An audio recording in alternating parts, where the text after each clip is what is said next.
Hello, welcome everybody. My name is Shalene. I wanted to welcome everybody to today's webinar number 25. The topic today is Guardianship, providing dignified assistance to incapacitated individuals. And today's speaker, we have Dominique Braggs. I'll go ahead and hand it over to you. All right. Well, thank you so much. It is a pleasure to be here. I appreciate having this opportunity. My name is Dominique Braggs. I am the owner of Braggs Law Offices, PLLC. I'm licensed in DC, Virginia, and Maryland. And so that's where the discussion today, I'm really going to focus on Virginia and DC because that's where I have most of my experience in guardianships. And this is completely interactive. If you have questions or concerns or anything that comes up, I know that you all are probably located across the country, but there are enough differences between what we do in Virginia and DC that I feel like most of it is probably something that is done in your area of the country. So again, hopefully this can be a fantastic discussion. And really, before we get started, today is April 15th, and so happy tax day to everyone who celebrates. I work closely with some CPAs, and I said this is like their Groundhog Day. Actually, the last few months, if you see them pop out of their offices for a few minutes and then they head right back inside to do this. So we always say the only two guarantees are death and taxes. And so even though I do primarily estate planning, interventions, and probate work, I also work closely with a number of tax attorneys. And so this is a day that I acknowledge the fantastic work that all of these tax attorneys and CPAs are doing. So that said, we're going to be talking about guardianship. And one of the primary things to think about when you're looking at a guardianship is the process normally tends not to be adversarial. So when we're looking at court processes for things like, some type of civil litigation, the joke is civil litigation is anything but civil because people are zealously advocating for their clients. Within guardianship proceedings, it tends to not be adversarial because in most of the proceedings, everyone there agrees that the person who is potentially incapacitated would need assistance, and everyone's trying to, think of the best way to assist them. So when we're talking about a guardianship, and the other thing that I want to stress is most places, definitely in Virginia and DC, we look at what is the least restrictive manner of being able to assist a person who's incapacitated. And guardianship tends to be a last resort, and that's because that incapacitated person loses a number of their rights. It's been said that it's akin to being put in prison because they're not able to decide for themselves where they're going to live, whether or not they can vote, whether or not they can drive. And so when we're looking at guardianships, first of all, we're looking at what's in the best interest of that person, how we can help them, and what's the least restrictive manner of doing that. So I guess that the threshold issue here that we're looking at is whether or not a person lacks capacity. And when we're talking about capacity, we're talking about not that they're making poor decisions, just because one of your relatives enjoys going to the casino and spending a lot of their money, that doesn't mean that they're actually incapacitated. So when we're talking about incapacity, we are talking about not having the ability to obtain information, process it, and then make decisions regarding that information. So an example of that is someone who has a chronic medical condition, say someone who is diabetic. And in order to survive and have a good quality of life, maybe they need to take insulin. And just for an example, if that person's doctor says, you need to take insulin so that you will remain healthy and stay alive, and that person says, I don't want to take insulin, I don't think I need it, and that's that, then We are sometimes looking at, are they able to take in that information, understand that this could be life-threatening, life-changing, and make decisions based on that? Or are they just saying, no, I don't want to do that? And that's just an example. That's not a, because sometimes people decide not to have medical treatment and they might have valid reasons for themselves, and they might say, no. But again, when we're looking at whether or not a person lacks the capacity to be able to make decisions, again, it's not just making poor decisions, it's the ability to understand the decisions that you're making. And so that's really the threshold issue to determining whether or not you actually need to have a guardianship. And a person to be deemed incapacitated, there needs to be a finding by the court that they lack capacity. So throughout this process, there is a process that normally takes a few weeks to go through the process. I will tell you, there are some states like Virginia that do not have specific forms. We have statutes. There is language that we recommend having in the petition. There is specific language and size font that needs to be in the notice that's given both to the potentially incapacitated person and their family members. There is, there are resources that are available, but it's not form heavy. Versus DC, in some respects, DC is a little easier because they do have forms for all of this. They have very specific forms for how you actually file the petition, who needs to receive notice. There needs to be a medical evaluation. There needs to be a medical evaluation in either case. But in DC, you can actually have a doctor appointed who goes and interviews the potential incapacitated person and writes the medical evaluation that is shared with the court. And that person could also then potentially testify in court regarding whether there's some sort of medical diagnosis, the prognosis of whether or not this person, is it a temporary incapacity? Is this something that potentially is going to be progressive and is not going to improve? And so, potentially you could have that person testifying. In Virginia, we tend to have medical evaluation forms, and they're not so much filed under seal normally, but they're filed so that it's on a need-to-know basis.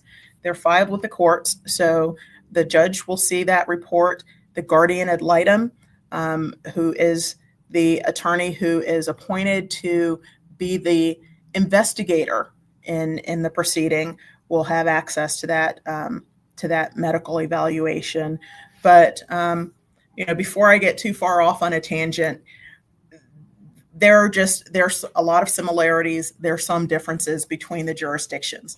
Now, the interesting thing about working here in the DC, Maryland, and Virginia area is that one of the new things is if you have a person who is, say, in a nursing home, someone who's been deemed incapacitated, and they're in a nursing home in DC, and you need to move them from that nursing home, and the only available beds are in Maryland.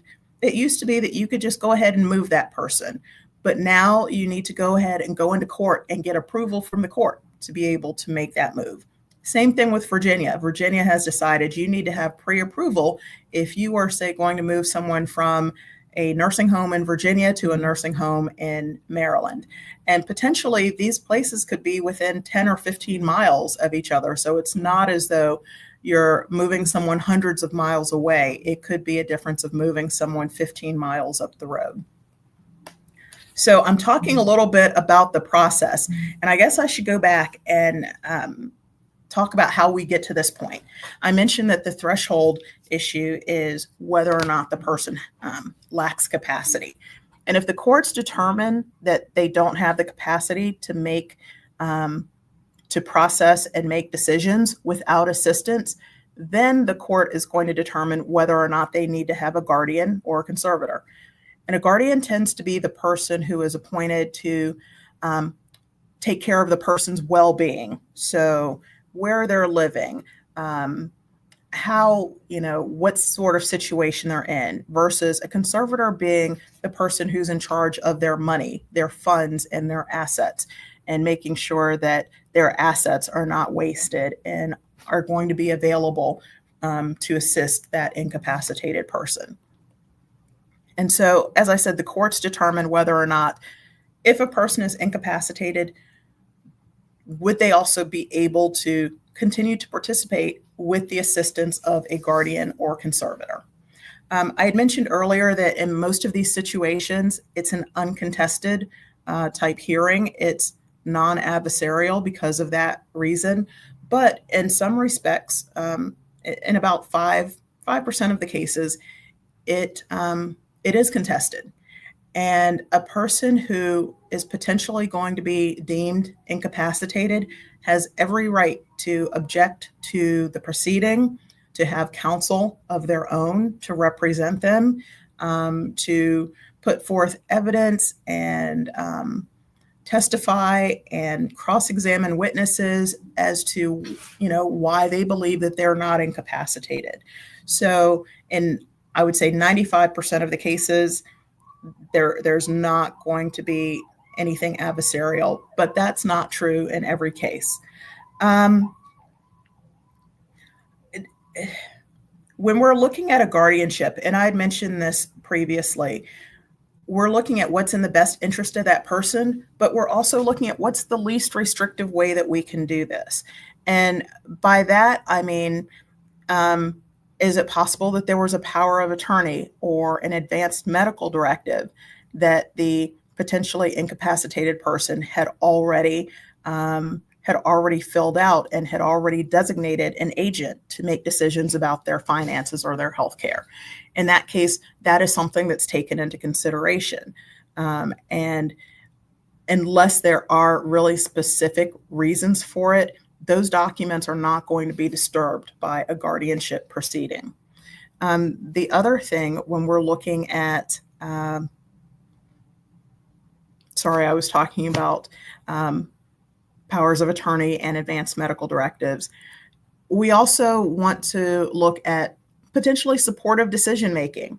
So it's possible that a person might not be able to make a decision regarding healthcare information because they might not really understand that, but they might still be able to go to the grocery store and say, I really like to eat this type of food, and so this is the food that I want to eat. Or I've lived in this particular neighborhood my entire life, and I want to stay in this neighborhood. And so they can be very clear about some things and potentially not so clear about others.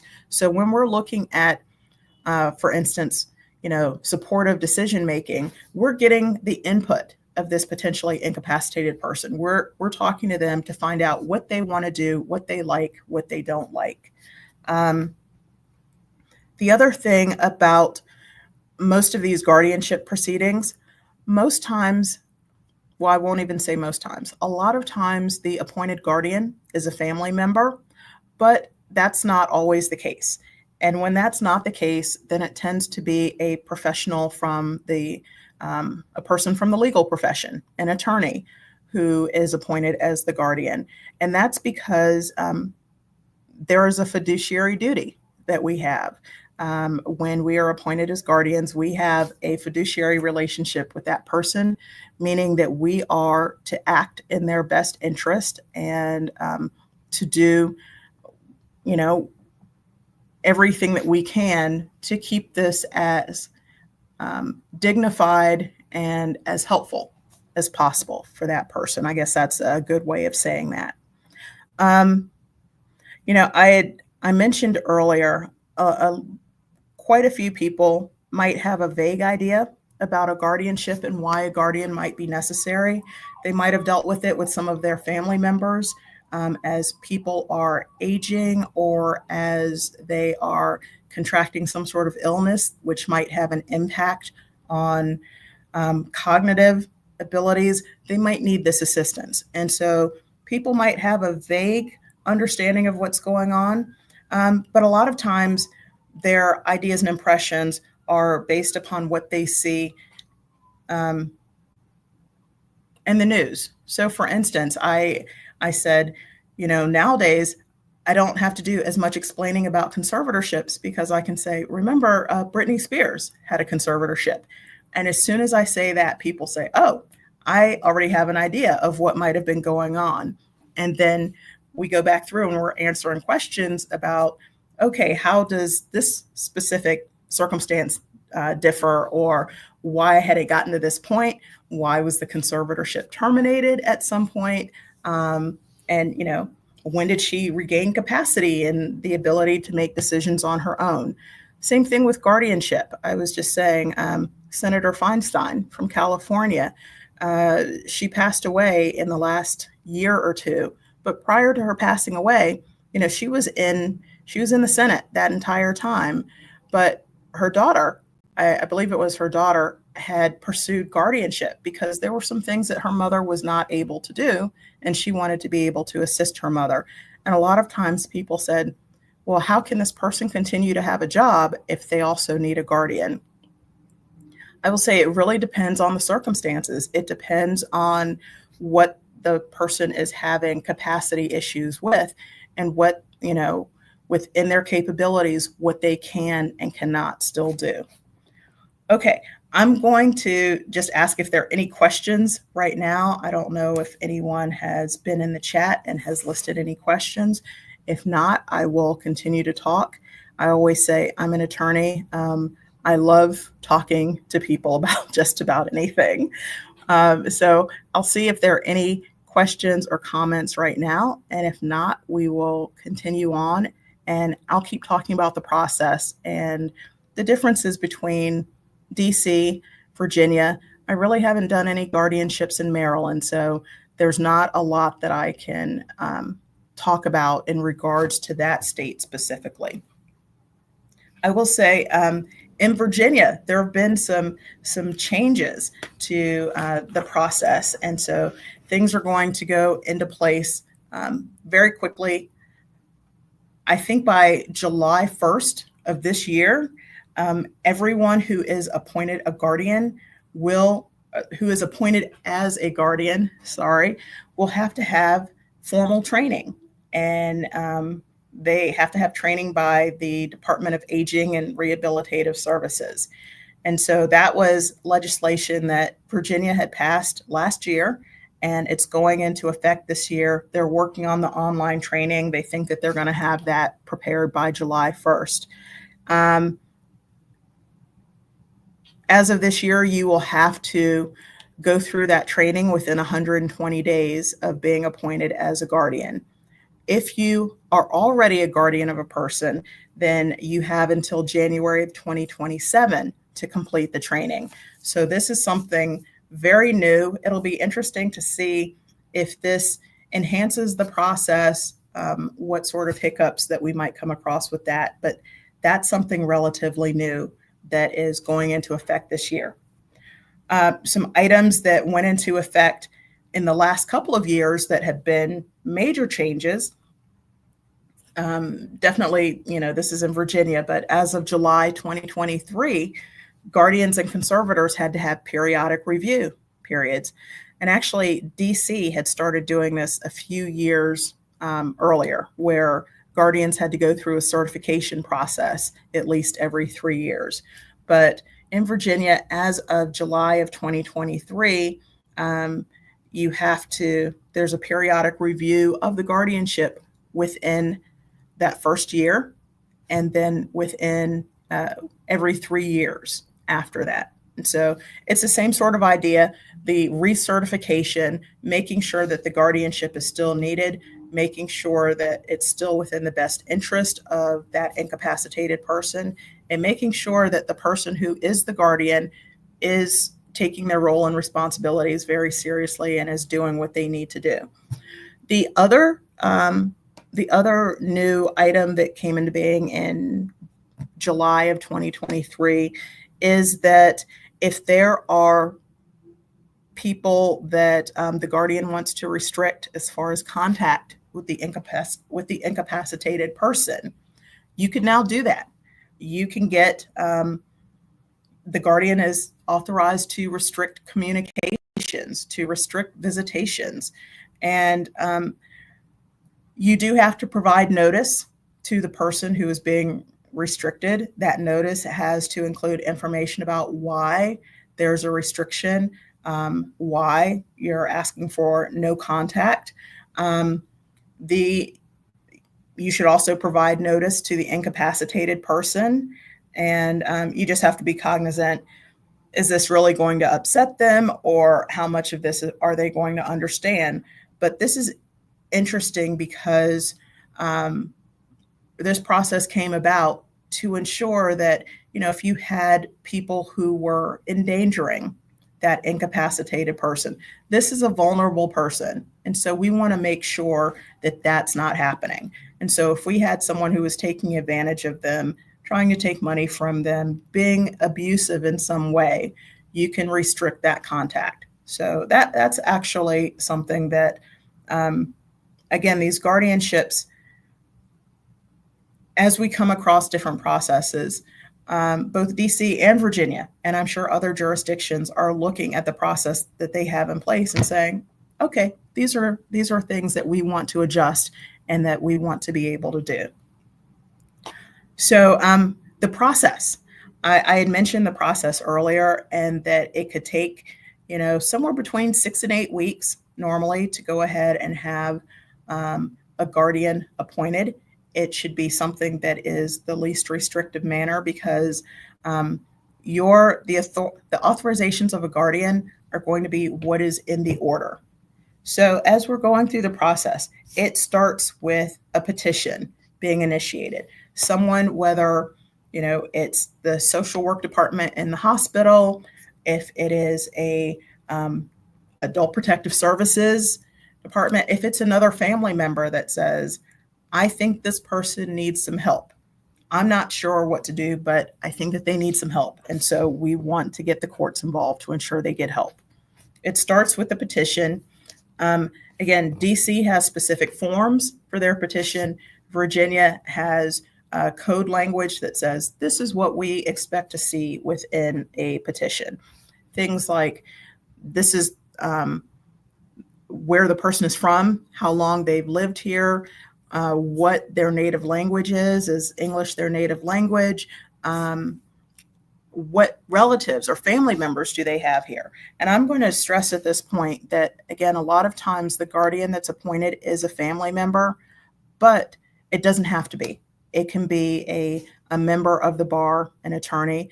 And in Virginia actually has lay people that can be appointed. And these are people who do a lot of work within this field. And so they're not attorneys, they're not family members, but they are someone who can be appointed guardian.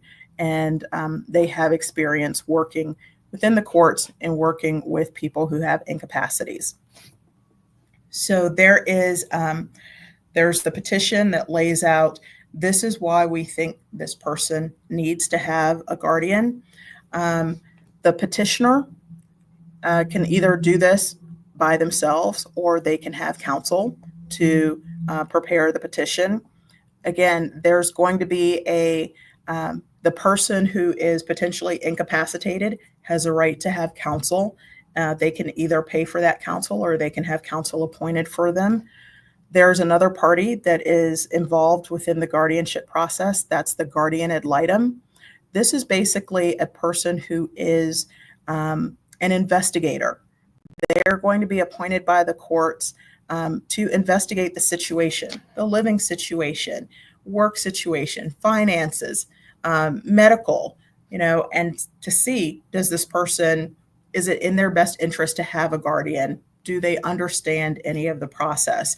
And if they're not able to go into court and testify about any of this, the guardian ad litem actually prepares a report that is shared with the court and is then there to attend any sort of hearings. And we basically say the guardian ad litem can step into their shoes to do what's in their best interest while the courts are determining, does this person lack capacity? Do they need to have a guardian or conservator? As I mentioned, in DC, you might have a person appointed also within the process. They're called a visitor. They could be a social worker. They could be someone in that line of work that goes through and does some interviews, does home visits. This could be in conjunction with the guardian ad litem, but DC does have a process for a visitor. I mentioned earlier that there's also a medical evaluator that can be appointed in DC. Virginia has a medical evaluation form that we normally ask the family doctor, or if the person is hospitalized, the doctor at the hospital, to go ahead and fill out that form. That is a form that's going to be shared with the court within this guardianship proceeding. Let's see. So we have the petition that's been filed. We have an order appointing the guardian ad litem. And that guardian ad litem, within their order, they're going to be authorized to do these investigations. And that means they're authorized to go to the bank and ask to see any of this person's finances. And, sometimes dealing with larger institutions, you have to be very clear. I'm not actually the guardian. This person doesn't have a guardian right now, but I do have a court order that says I'm authorized to view their accounts. I'm authorized to view their medical records. I'm authorized to look at their education records to see if there's something that also needs to be done there. One of the things that I should mention, and I'm sorry I failed to mention this earlier, I'm normally talking about incapacitated adults. But if you have a child, if parents have been, they have a child who has special needs and they've been working with them throughout their life, and that child is about to turn 18, we say in this country, when you turn 18, you're a legal adult. Once that child is 17 and a half years old, the parents can actually start the process to petition to become their guardians. And while they might be their parents for the rest of their lives, as soon as this person is 18 years old, or up to 22 for certain school services, they're considered an adult. And so the parents might not have access to this information without actually being appointed as their guardians. So I also want to mention, we're not just talking about the incapacitated adults. We're talking about children as they are reaching adulthood, or one of the things that I was saying a guardian ad litem can also look at are school records. So for instance, in most cases, a person is considered an adult when they turn 18. It might go a little bit farther and say, or when they graduate from high school. If you have a young person who is obtaining services through the school, they have an individualized education plan, an IEP, or they're receiving some other services, then they might not age out of that education process until they're 22. So within that time, we're also looking at guardianships for young adults. Virginia has a list of attorneys who can be appointed as guardians or conservators. DC has a fiduciary panel, and that's also attorneys who are willing and able to take on cases and who can be appointed as counsel, guardian ad litem, or guardian or conservator. Within Virginia, I've been a juvenile guardian ad litem, meaning if for a person who is under the age of 18, if the court needs to appoint someone to be a GAL, then I can be contacted. There are also attorneys who are on the list for adult guardianships, and they can be contacted. It's a statute in Virginia that the courts need to maintain a list of qualified attorneys who are ready and willing to take on these cases. So, sorry, I took a little bit of a detour, but I wanted to make sure that I remember to say something about the young people who are about to become adults or potentially aging out of the education system. Now, next in the process, I mentioned this a little bit earlier, but there's notice that has to go out both to the person who is the potential incapacitated individual. Because a guardianship, as I said, is akin to you lose rights the same way that you would lose rights if you are incarcerated. They have to be given notice that says, hey, just so you know, there is a guardianship proceeding. You have the right to contest it. And during that proceeding, you could lose your right to vote. You could lose your right to own a firearm. You could lose your right to drive. You could lose your right to determine where exactly you're going to live and how you're going to spend your money. So that potentially incapacitated person must receive notice. And then also the family members. So we're looking at the next of kin. The family members need to receive notice as far as this is a proceeding that is going on. You have the opportunity to come to court and participate within the proceedings.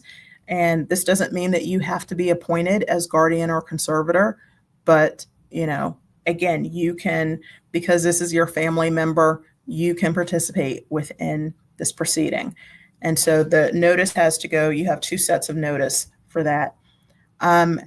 Service. So family members can be served by mail. The packet can be mailed out to them. For the potentially incapacitated person, they need to have physical in-person service. And so normally the guardian ad litem will actually provide that service because they are investigating what's happening. So they are going to be going and meeting with that person in person. And so there's normally a service packet that we provide, and it provides the hearing notice, the order for the guardian ad litem, and the actual petition, so they can see this is the petition that's going on. These are the allegations as to why someone thinks that you might need to have a guardian or conservator. Once the guardian ad litem is appointed, we normally try to have the hearing within 3 to 5 weeks. We try to get that scheduled so that we don't have people just languishing within the system for months at a time. So 3 to 5 weeks. And at that, as I said, the guardian ad litem will actually prepare a report that says, this is what's going on with this person. This is any sort of diagnosis they have. This is the prognosis. This is their living situation. These are the services that they're currently receiving. These are the services that we anticipate that they might need. These are the programs that they're currently working in, and I think they do actually need to have someone appointed to assist them. They're also going to be there at court to testify in front of the judge, and the judge could ask them questions to determine whether or not a person needs to be appointed. So the hearing actually takes place, as I said, because most of these are not adversarial hearings. Hearings might only take about 15 minutes because people come in and they've gone through the report, they've interviewed the person, they've been able to say, yeah, it looks like they cannot process information without the assistance of a guardian or conservator. And so this is what's going to be in their best interest. In cases where there is opposition, then this is like a full-on evidentiary hearing, and there are witnesses that are testifying, and the judge is going to determine whether or not, one, the person actually lacks capacity, and it is by clear and convincing evidence. And then 2, if they do lack capacity, whether or not they should have a guardian or conservator appointed. Let's see. So once we get that finding of fact from the judge, then if there is a guardian appointed, they need to qualify. And when I say qualify, that normally means they need to go and before the clerk and actually, take an oath and provide bond if necessary. For guardianships, there's not normally a surety bond, but for conservatorships, there is, because there are assets that would be at risk. So that person needs to go ahead and qualify to become the guardian or conservator. And then there are still reporting requirements. So sometimes we say getting through the hearing process, that's the easy part. And then you start to get into the reporting requirements and making sure that you are helping that person and you're doing it in the least restrictive manner, and you're ensuring that they still have their dignity and that, no one is running roughshod over them. So there are reports that are due. The initial reports are due within 4 months of the qualification for guardianship, and then there's an annual report every year after that. For conservatorships, you have to provide an inventory within 4 months, and then you have to provide annual accounts. You must keep fantastic records. Keep records of everything that you do, whether you're visiting the incapacitated person, whether you are doing anything with their finances. You need to make sure that you keep good records, because you're going to have to provide these reports and potentially go back into court and explain why you've taken certain steps, why you haven't taken certain steps. For instance, if there's real estate, most courts do not like to provide conservators with just the unfettered ability to sell real estate. Instead, they say, okay, you have the ability to list it, but you need to come in and talk to us before we can actually approve you to sell the property. And this actually protects not only the incapacitated person, but also the conservator, because they can't then be accused of, selling the property at fire sale prices, or doing something else that potentially wastes the assets, as opposed to doing what's in the best interest of their person. And I'm sorry, let's see. Oh, there we go. I guess I wasn't moving around enough. So there are reporting requirements, whether you are a guardian or a conservator. These are not permanent. They can be modified. They can be terminated. Most times if they're terminated, it's because the incapacitated person has passed away. But there are times when that person regains capacity. And if they do, then, they can petition, or you can petition to say they no longer need to have this guardian or conservator. In fact, in the DC forms, when you file those guardianship reports, there is a section of the form that says, should my authorization increase? Should it remain the same? Should it decrease? And tell us why. I'm going to ask if there are any questions. Again, at this point, I don't know if there was anything in the chat or if anyone had any questions, but if not, I'll go on to just kind of wrap up what we've been talking about. We've been talking about guardianship and the duty that we would have to this incapacitated person. And again, it's not just someone who's making poor decisions. It is specifically that they are having difficulty getting information, processing it, and then making decisions. And so because these are vulnerable people within our community, we're trying to make sure that they're not only protected, but also that they are respected. And so we're not running roughshod over them. We're making sure that they're able to obtain as many rights as possible, that they're able to make as many decisions as they can and participate in the process. And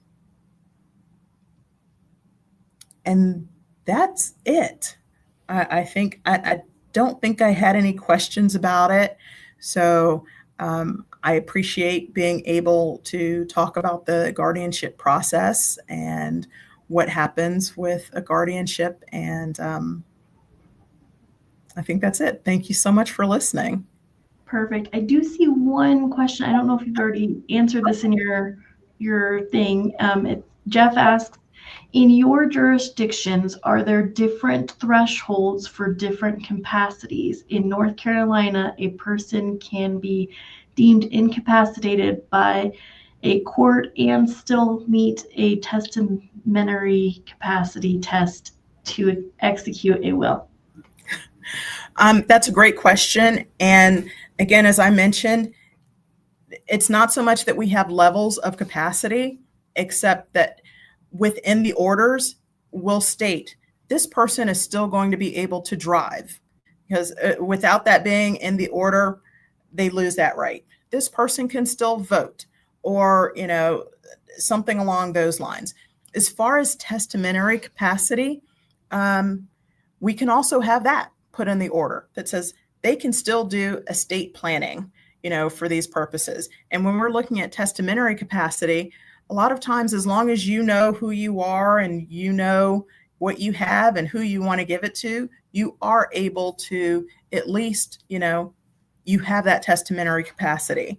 You might not be able to go out and sign a contract and understand what's in the contract, but it is a different level. And it's not so much that there are different levels within the guardianship. It's that you can have those different levels. But if there are rights that you want to have retained, if you're in a guardianship, you want to have that in the order to make sure that those rights are protected in the order.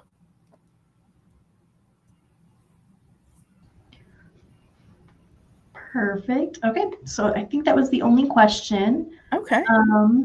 I do want to just say thank you for speaking today, and thank everybody else who joined us. Jeff does say thanks. Thanks, question. Thank you. Thank you. Right. And if there is no other questions, I'll go ahead and wrap it up for today. Okay, fantastic. Thank you. Thank you.